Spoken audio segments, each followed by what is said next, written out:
truth. The prosecutor asked me to describe what happened at our house, and I told her about the bars and the boots and hanging upside down. I explained how Mom and Dad made us stay inverted for hours, and how they planned to move us to the compound. The judge wrote notes while I talked, and sometimes asked me to repeat things or speak louder. Mom's lawyer asked if maybe I misunderstood what my parents were trying to do for our health. I said there was no misunderstanding when your legs don't work anymore from hanging upside down. He asked if I ever told anyone at the school, and I explained how Mom pulled us out for homeschooling. The judge asked to see the photos of our injuries that the hospital took. She looked at each one carefully, and her face got harder with every picture. After 2 hours of questions, she said she'd heard enough evidence to move forward with a trial.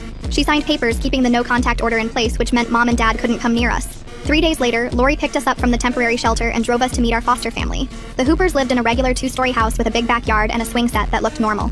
Cheryl Hooper came out to meet us with cookies she'd just baked and didn't try to hug us or anything. She showed us around the house and pointed out our bedrooms, which had regular beds with soft blankets. She said we could sleep however felt comfortable and nobody would make us do anything weird. Gene Hooper was working in the garage when we arrived but came in to say hello. He was tall with a beard and spoke really quiet, like he understood we might be scared of men. My little brother hid behind me at first, but Gene just smiled and went back to his project. That first night, I kept waking up expecting to be hanging from a bar. The bed felt too soft and wrong after months of being inverted. Cheryl found me sitting on the floor at 3 a.m. and just brought me a pillow without asking questions. Over the next few days, Gene started helping my little brother with the physical therapy exercises the hospital gave us. My brother's legs were still weak and bent wrong from the boots, but Gene was patient. He'd sit on the floor doing the stretches alongside him to make it less scary. One day, Gene mentioned he'd been hurt as a kid too, and knew how hard it was to trust adults. My brother started opening up after that, and even laughed when Gene made silly faces during the exercises. 3 weeks into living with the Hoopers, I had my first real panic attack. I was lying in bed when suddenly I couldn't breathe, and felt like I was falling even though I wasn't moving. My body expected to be upside down, and being flat made everything feel wrong. The therapist they brought in taught me to count things I could see and touch to stay grounded. She said healing wasn't just a straight line, and some days would be harder than others. That same week, Detective Bradshaw called to tell us something big had happened.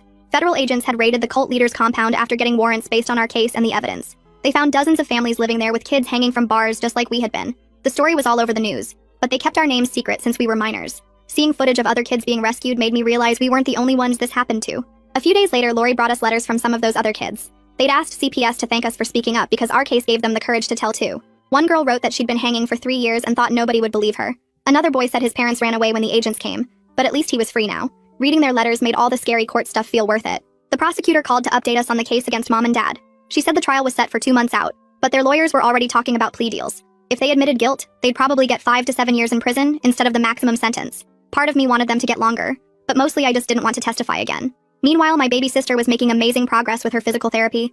She'd never walked normally before since Mom had her hanging from birth, basically. The physical therapist worked with her every day, teaching her how to put weight on her feet. One afternoon, she took 5 steps across the living room without holding on to anything.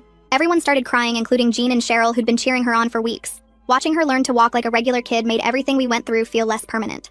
About a month after